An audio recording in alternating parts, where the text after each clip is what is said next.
I am now riding through, I think it's Ghana's main gold mining area.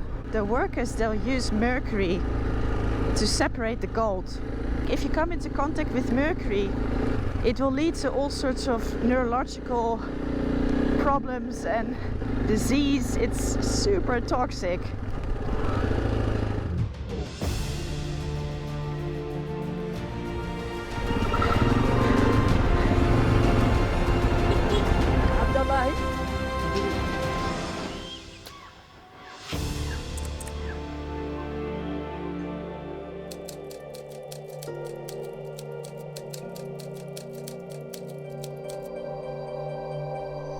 Good morning internet, it is I think about 6:30 in the morning and welcome back to the channel. Welcome here in Kakum National Park. I can hear thunder in the distance. Here in Ghana, and I am descending from the treehouse where I spent the night. There were a lot of jungle sounds last night. There were some monkeys, there were some, what were they called now? Hyrax, which is some sort of rodent, which was kind of screaming sound. But nah, it was just amazing to spend the night here in the jungle. And now I am going back to Alaska. They let me park Alaska actually inside the headquarters. Really nice. So we're just gonna hike back through the jungle and then see if I can get a breakfast there as well.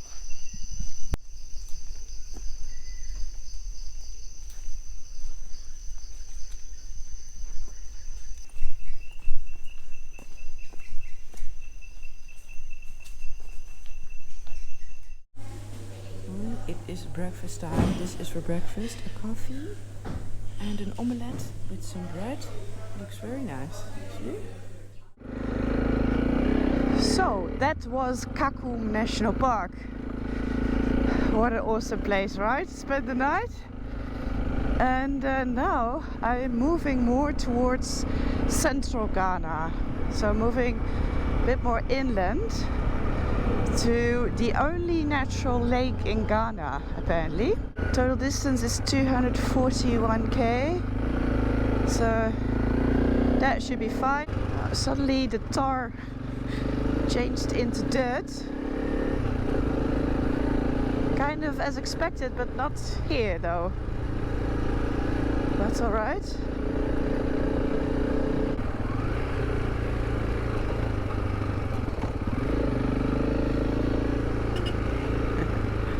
Even taxis come here, so should be fine. Or at least I think that was a taxi. Ah, see, the one in front of me is definitely a taxi. There's a little taxi sign on the top. There are some potholes here that you don't want to disappear in.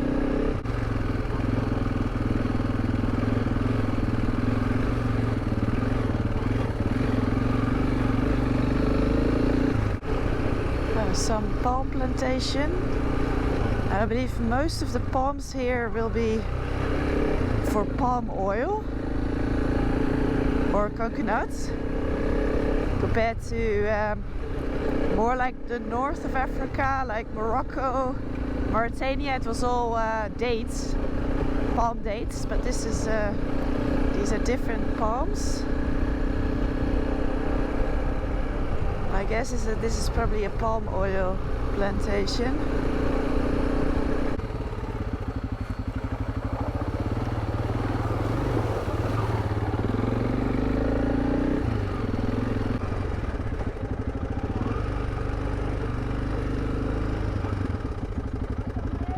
Thank you.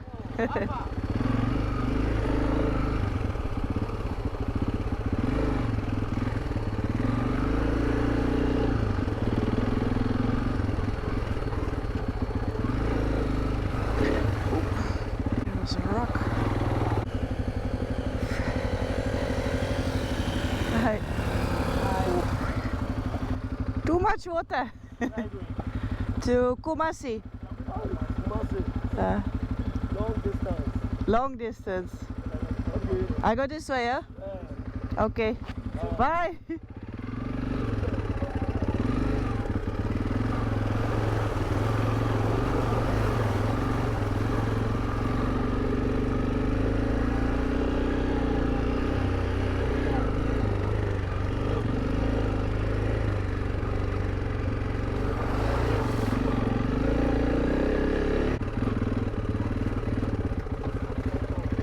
How's it going? Hey!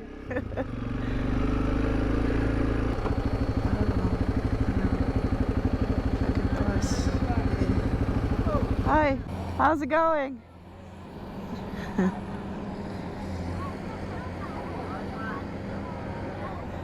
From here to Kumasi, is it the road okay? From here to Kumasi, the road is good? Branch. That one, you branch. I go this road? Yeah, you branch. Branch road. Go here. Your left. Ah, oh, I go. Ah, right here. Yeah. Not this way. Yeah. Ah, okay.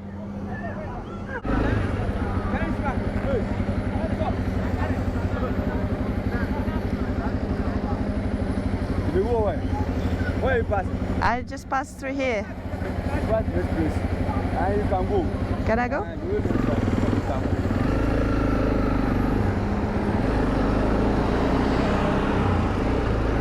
Thank you.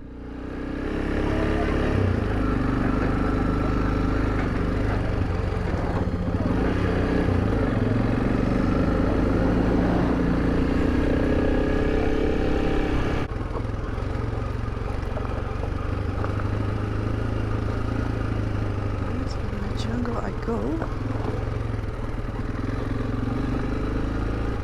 Fingers crossed that it will just stay dry for a little longer until I've got it through this part. Because this is definitely a lot easier when it's dry. I am still not sick of these jungle rides. It's just so beautiful everywhere. I am now riding through, I think it's Ghana's main gold mining area. And well, Ghana is the biggest producer of gold in Africa and the 6th largest in the world, which is pretty impressive for such a relatively small country. So there is huge gold mining going on here.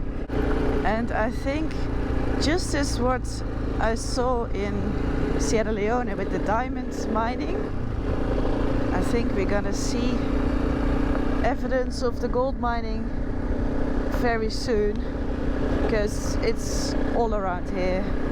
It is a huge area that they're mining gold. If you look on Google Earth, you'll see it. It's everywhere. And it all follows one belt, so it kind of snakes through the country following the gold belt.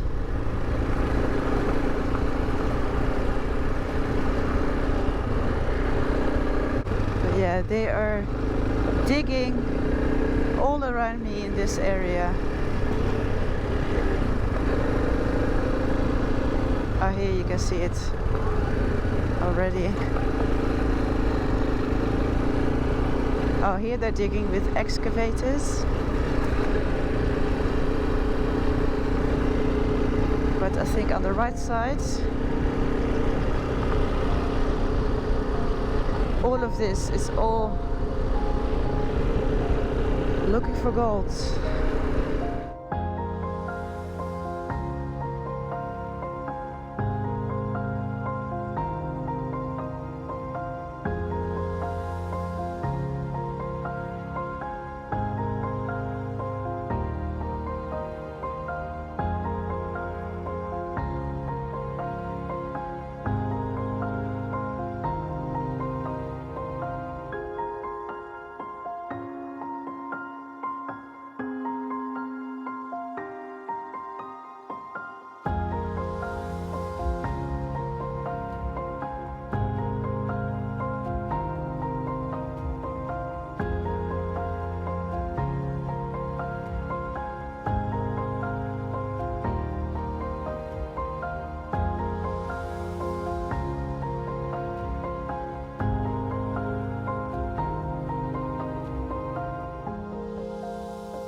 So gold mining in Ghana already dates back 1,000 years.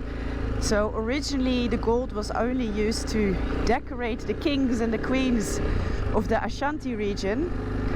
But then in 1471, I think it was, the first Portuguese traders came here to Ghana and they noticed people wearing gold jewelry. And that's how the huge trade in gold started, well, also in ivory and timber, but mainly the gold. And so Ghana traded with the Portuguese, with the Dutch, the British and other kingdoms in the area. And Ghana actually became very wealthy and powerful. Wow, look at this. But right now what we're looking at, well, this is what they call also artisanal mining or small-scale mining.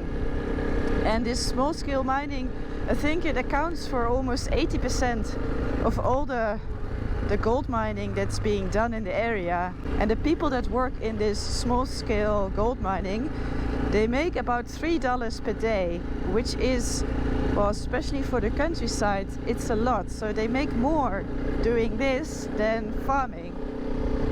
So right now there are 1 million people employed as small-scale gold miner, and 5 million people in total depend on the income. So the gold provides income for a lot of people in Ghana. But the problem with this small-scale mining is that a lot of it goes unlicensed and therefore unregulated. And some of the problems that come with that is a lot of deforestation to start looking for gold, but also the workers, they'll use mercury to separate the gold. And this mercury, it's terrible. It pollutes all the water, and it actually, if it comes into drinking water, I think if you come into contact with mercury, it will lead to all sorts of neurological problems and disease. It's super toxic. It's starting to rain a little bit more, and I'm also thinking, where am I going?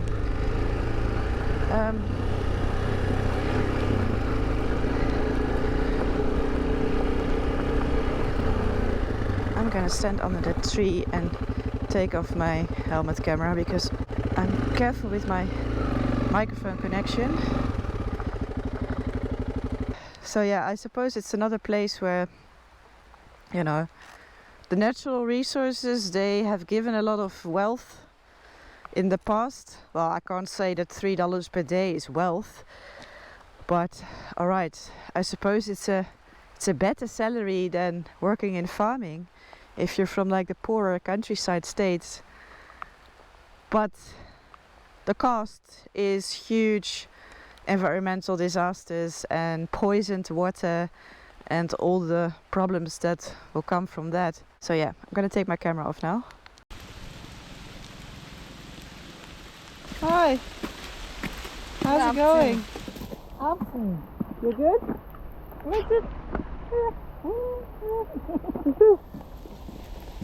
This way? Oh, this is supposed to lead to the lake. I'm very close. It's like 7 kilometers to the place where I'm hoping to stay tonight. But this is the only path that leads to the lake, or at least according to my navigation, from this side. It's definitely motorcycle only. It's okay, that's fine. Luckily I'm on a motorcycle. It used to be paved, but there's not much left of that.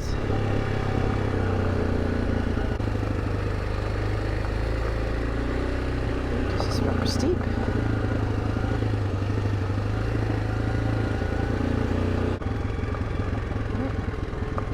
Motorcycles. The locals take this trail too, so always a good sign.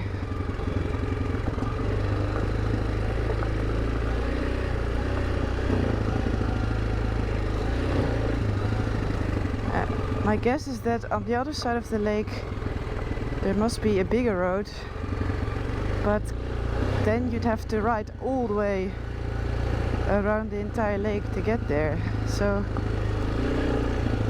coming from this side, this made sense to me on the map.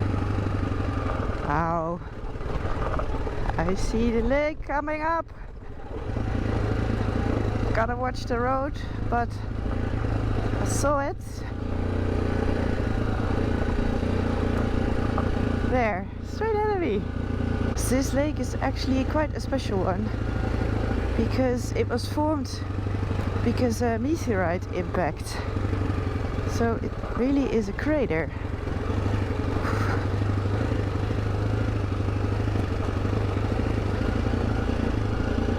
Yeah, this what a trail! Yeah. Here, look at this. Cool, right?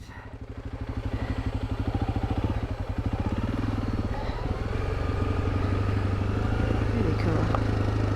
Yeah, this is quite steep, gotta say.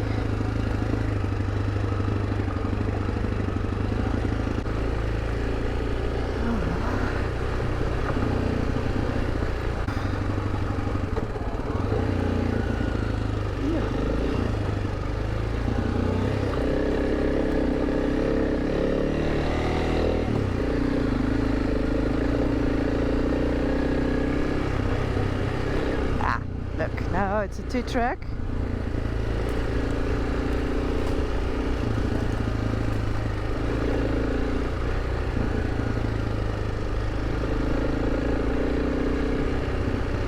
Back to single trail. It's always when you think, I'm almost there, and then start to relax because I'm like, it's just a couple of kilometers left, and then you get like the most challenging riding of the entire day. Classic. Hi.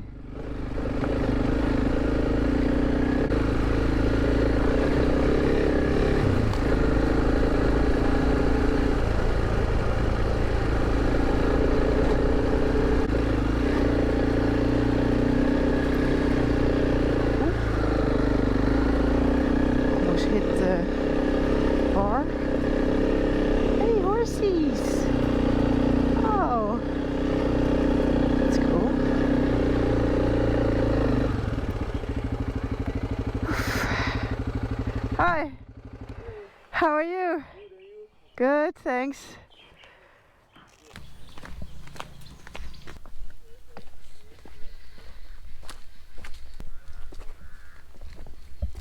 Oh, that is a very nice canoe. Thank you. Thank you. I must remember how this looks like, otherwise I will not find back where I have to be. Okay, I'm gonna go for a little canoeing. Well, the lake is quite big. The diameter is, I think, 10 kilometers. See there? There's a fishing net below that. So all of those sticks are all for fishing.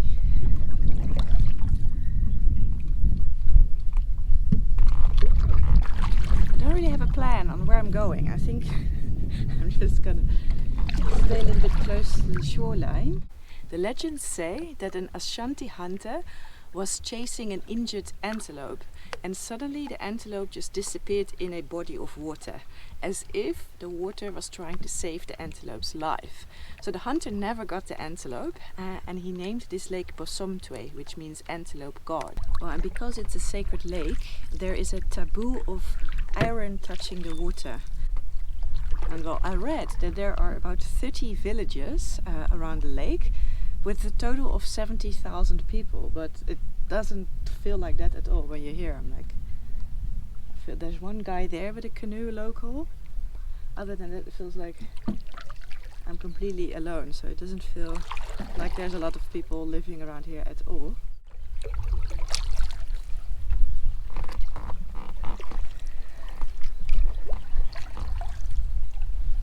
What a day, right? I have a feeling that I'm just seeing a lot of different sides to Ghana. which I think makes traveling always more interesting than only visiting the highlights. I do think, I don't know, I think it's also good to see different sides, like what's happening with the gold mining, but then ending up in a super peaceful place over here. I'm going to end this video. I'm gonna pedal a little bit further, but it's quite hard to pedal while holding up the camera. So I'm gonna put the camera down and enjoy a little bit more of a pedal. So that was it for today. I hope you liked this video. If you did, please give me a big thumbs up. Subscribe down below, and then I'll see you in the next video.